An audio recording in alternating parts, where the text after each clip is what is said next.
في الفرق ما بين البطريق الامبراطوري والبطريق الافريقي.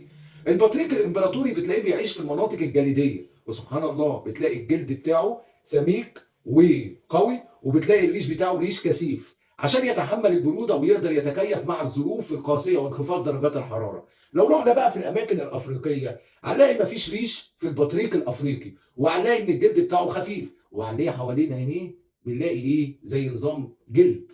الجلد دوت ليه حوالين العين؟ قال لك سبحان الله تعالى مع ارتفاع درجات الحراره بيقدر يتكيف مع الظروف المناخيه الحاره، ويقدر من خلال الجلد ده تمام يعرف تديله زي نسبه بروده او نسبه تكيف او اعتدال في درجات الحراره حتى يتكيف مع البيئه. اشوفكم على خير ويا رب تنال